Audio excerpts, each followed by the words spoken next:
Ladies and gentlemen, Merry Christmas from the No Frauds Club and from myself. I, Pronogo, am going to do a Christmas castover. I talked about this before, and it's just something that I feel like should be a tradition. So this time next year, look forward to a Christmas castover of our very first game, because by then, we hope to have released months earlier, so we'll see how that goes. It's sort of a year in review kind of feeling. Maybe we'll do a New Year's one as well. You never know. Get one last castover in on 2023. The real, actual last Cosmonarchy Brood castover, or whatever the title will be for that one. But that's not this one. This one is Christmas.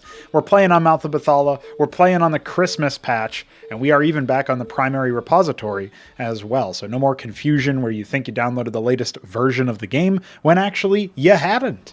So here we go. We do indeed have the Western Warlords. No more room in my base. Help is indeed going to have no more room in his base, funnily enough. Crushing Tiger Hidden U is Zerg, and we have another Protoss over here. Metzin's Matriarchs. Well, that's quite a sturdy lineup for our homies in the West. The Eastern Elites, meanwhile, have the Marian Clarions, as well as En's Miracle Workers, as well as somehow still viable. Indeed, somehow he is still viable. And this is Christmas, right? We get a nice little representation. I was hoping we would get all races featured. You know, good odds when you have 6 players. So the Zerg have a little presence by the Hacharosk. The Terrans have their Christmas lights on the command center. And the Protoss obviously have this giant ribbon. So if you didn't see this somehow, then now you know. Meanwhile, workers are harvesting presents from presents and coal from ridges and geysers. Because that's, well, I didn't render out a coal mine or anything. So just the coal, which is actually rendered, and the hats, which are on all the workers and are indeed also rendered. So that was cool. A little bit of my 3D knowledge, a little bit of my Blender workflow sent in for Christmas time. Obviously, a lot of this other stuff is old, like these presents are rendered out from DF. These Christmas lights were put together by me. These were by Veek, and I arranged them. And I believe this is actually Mao Lee's offering, maybe 2 Christmases ago now, back when it was still called Hydra, of course. He put together this. So, cool. Nice.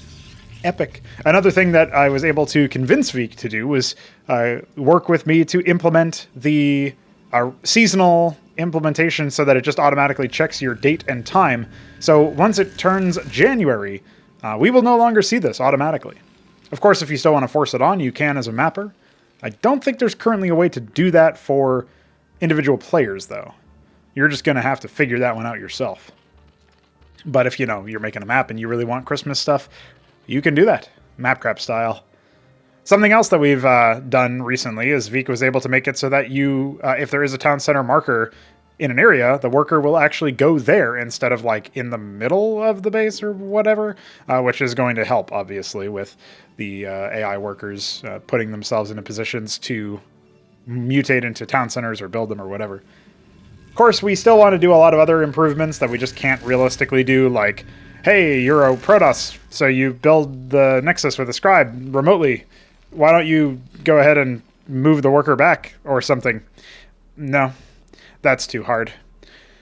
Also, another one of course, why don't you move the worker when you are going to have money instead of before you have money? No, that's also too hard. Just a lot of things that, like, clearly any experienced RTS player would do, but Blizzard weren't RTS players, so they didn't really facilitate that with their AI. They didn't match that with their AI, we should say. That being said, we are seeing, indeed, some general build orders play out ahead of us. Is it even really worth talking about the build orders and the action in front of us? Why wouldn't we just talk about the Christmas hats on the pylons and everything else that has Christmas hats? I did want to put them on Zealots and a lot of the other, like, tier 1 units. Unfortunately, couldn't really do that. In retrospect, it might have been possible to do it for the Drakadin, but on, like, the spot where he opens up to attack, it just feels like that would have been maybe a little bit too unreadable. Although the mineral fields themselves as presents are a bit unreadable for, like, what the values are and stuff. So, yeah, don't worry, we're almost done with December, so that'll just go away. But eventually, maybe it would be smart to make a quick few changes. You'll enjoy the one on the Cenotaph. That was another one that I knew I had time for. We'll call that a scouting zealot. You know, that was definitely just a scouting zealot. Here's another one, just in case the first one didn't do the job. But yeah, the zealots and the ecclesiasts have their head positions move a lot during their walk cycle, and even their attack animations. So obviously that wasn't going to work. Technically, it does happen with things like the Hydras and the Zethicors and stuff, but, you know, just didn't seem like it was a huge issue if we decided to do that. We are seeing some differences with the Zerg build orders, however. The Quasrock pool and Avaleth being the key differences here. There's no Quasrock for Crouching Tiger Hidden U. Meanwhile, of course, End's Miracle Workers does have one. I am noticing they don't really like getting Larvosks in the main anymore. I don't know what's up with that, so have to see if I can improve that, investigate that. AI was undergoing a bunch of miscellaneous changes to its general setup with the intent of improving their ability to be used in a wider variety of campaign contexts. But obviously I wanted to kind of do that without interpreting or interfering with, this is good, with the general gist of how they operate in melee. Unfortunately, that's easier said than done. It's one Gigunda monolith.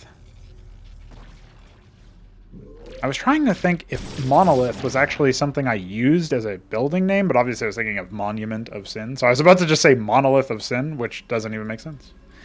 There you go. Pretty reasonable attack for maybe if this was like a minute earlier, this would have been a pretty deadly attack. As it stands, it's probably going to get a lot of scribes and maybe pull some attention away from others. This would be a point where if we had a little bit more work or capacity for implementation and upgrades and stuff for the AI, what we would do is we would either have all of the AI attack simultaneously, which they do more often now compared to what they did before, or they would take advantage of the fact that, hey, this guy is defending his ally, to, you know, say, oh, attack his base, or, oh, attack his, you know, attack him from the south or something. And of course, the other thing that the AI should try to do a lot is scout.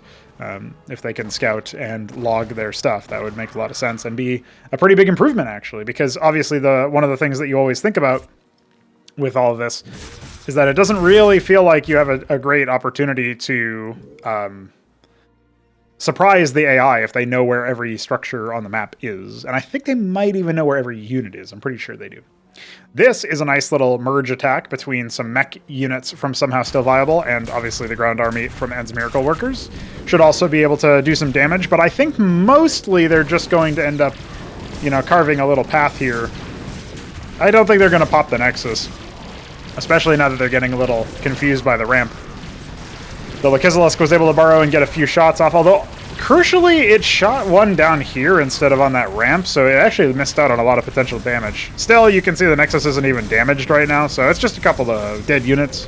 This is something that the AI really likes to do in general, so they'll tend to avoid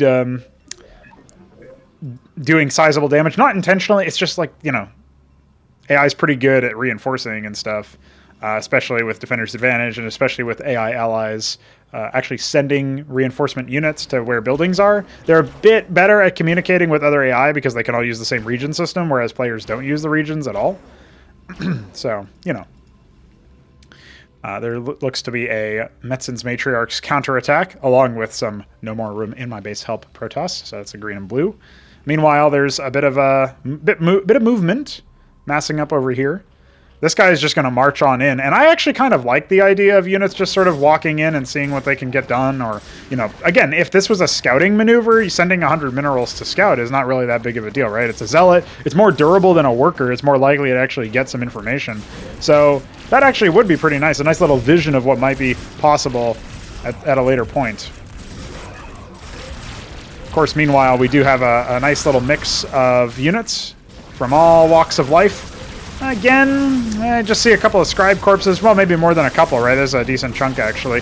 But is it really going to stop a lot of, you know, is it really going to yield a lot of damage? Not really.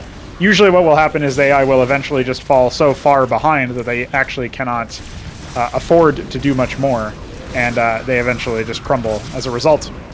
We get to see the Huracan passive. Yes, indeed, the Huracans actually do light units on fire. And I have found that damage over time thing is really useful against Protoss shields specifically, because obviously the flash shielding will kick in 2 seconds later. The Huracan passive will tick for a minimum of 2 seconds. Obviously, you can reapply it, but that means that you are doubling the delay before that kind of out-of-combat regeneration stuff kicks in, which is really good and really useful for countering that Protoss play and in general, because their shields end up staying off for longer. I think that's it wasn't an intentional element of the design decision, but it's a nice little, I guess, just side effect of when you have this consistent timer of like 2 seconds for things. It doesn't even have to be a consistent timer insofar as everything has to be 2 seconds long, but it's more like if you do end up doing something like that, it can work out in your favor quite often. So we are missing a little bit of action here, but don't worry. Metzin's Matriarchs has a Barghest. Very useful. It will shoot a single unit. I think they have to be, there's like some angle thing that they have to satisfy here, which maybe is not very useful.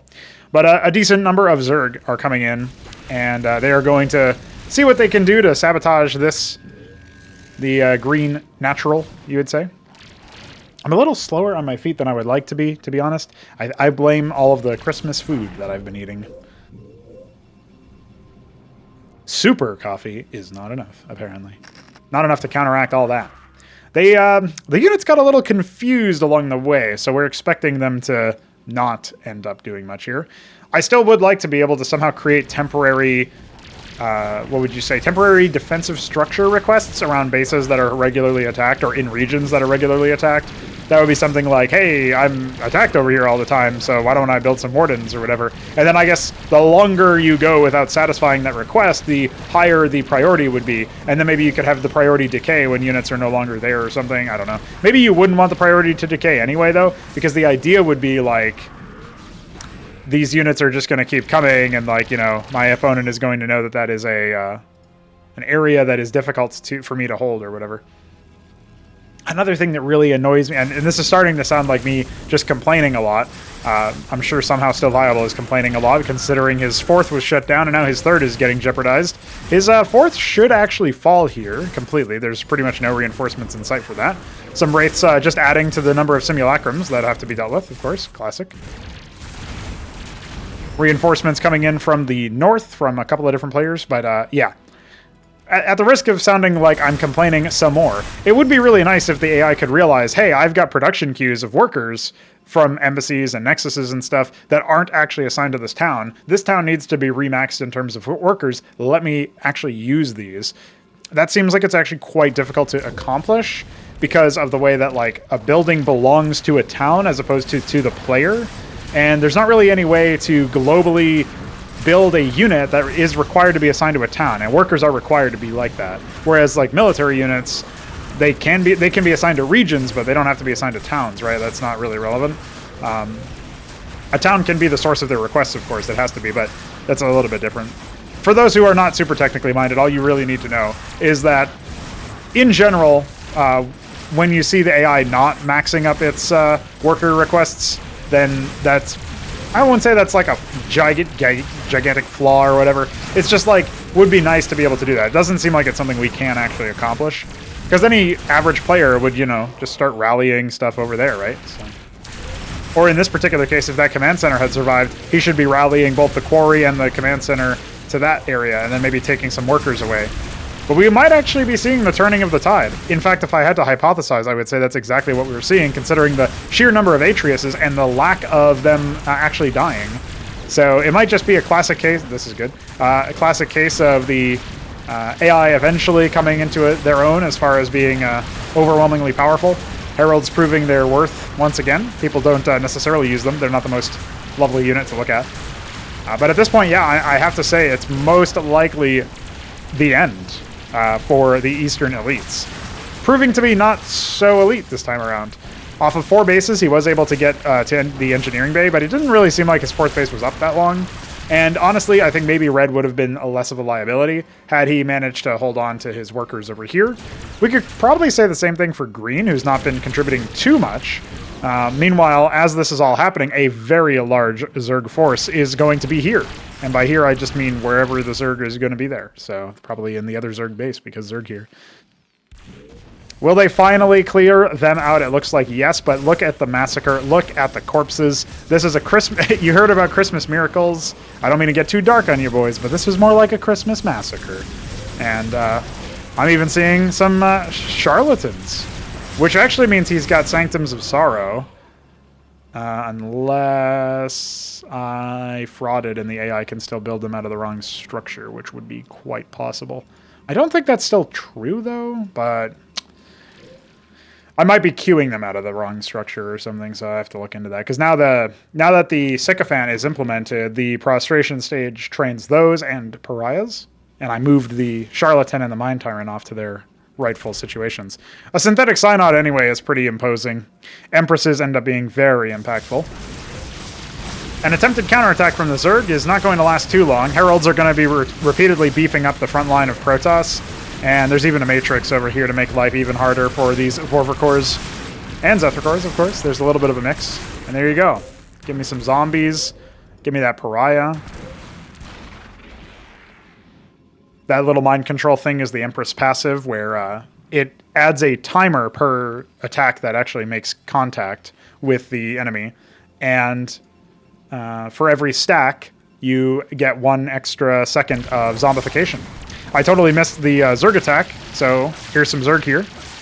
We even have some Iroliths. I don't know why we have so many Iroliths. Probably, I would say, too high on the priority there. I also saw a ton of envoys. I almost called them shuttles. That would have been lard. But obviously probably not necessary. So we can reduce the priority on that and increase the delay between them, most likely, unless they're on an island or something. You know, we have to balance so many different potential situations, and we have to do it in a way that's not very elegant, to be honest. That being said, it doesn't have to be elegant to be functional, and that is something that I have definitely learned about Cosmonarchy Brood War, about working within this situation, this engine, this environment. I'm looking forward to producing some functional campaign content, and that is what I've been live streaming lately, so if you're interested in that, check it out. Live pretty much every day. Today we did some Christmas stuff with my brother. And we also saw some vulture projectiles going fucking who knows where. I don't think it was actually doing damage, though, so that's just a weird bug. But those kinds of bugs, even though they are on the Trello, you know, makes sense people would report them, or at least acknowledge them, considering how absolutely batshit insane they are. So...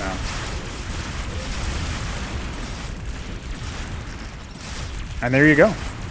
It looks like that's pretty much going to be it. We'll wrap things up with a bit of a preview, I suppose. This is like a, you know, a dad caw and a castover all in one, because you guys get to my musings on the latest developments and where we're going to be going from here, and like a little bit of a preview. Or I guess it's like a dad caw, a channel map, and castover. There you go. That's 3 videos in one video. That's value right there. So... yeah, Merry Christmas, dude. Happy New Year, almost. We're definitely going to be... we want to look back on Cosmonarchy Brood War and think... you know, we learned a lot, but man, it's so much better now that we're playing insert name of our next game. Our first game, in fact. And especially since they're so... you know, we're really straining against the sheer magnitude or limitations of the default Starcraft experience, the closed source code, the... generally poor environment that we're finding ourselves in. We're really straining against all of that, and it would be lovely if we didn't have to fight so much lard code and fight so many dumb behaviors that probably shouldn't be in the game and probably should not exist. But that's that's our lot, that's our situation, and as the Eastern elites fall and as the Western warlords claim victory, all I can tell you is that I'm really looking forward to not... I'm really looking forward to being in our own engine. I'm really looking forward to not being so heavily, I guess, bound to the whims of whatever silly game or silly code, silly decisions that Blizzard ended up making. And It's been a long time coming. I know we've talked about moving on before and stuff. At this point, you know, a lot of the development of the features themselves has ceased and or completed or whatever, right? DF's been working on limit expanders. CCMU will be a thing of the past, allegedly. And if that ends up happening, who's to say we really need to do much more of anything? We'll have a prototype that's playable, that's enjoyable, that's a thing, that is indeed better than most other RTS games that are out there, that is indeed more functional and more larger scale and so on. And if we can achieve that, if we can enjoy that, we can sit back and say, all right, we did something good here. We accomplished something positive. Then that's really all we can say. That's really all we can be happy about, right? And then we can move on from this experience to what comes next.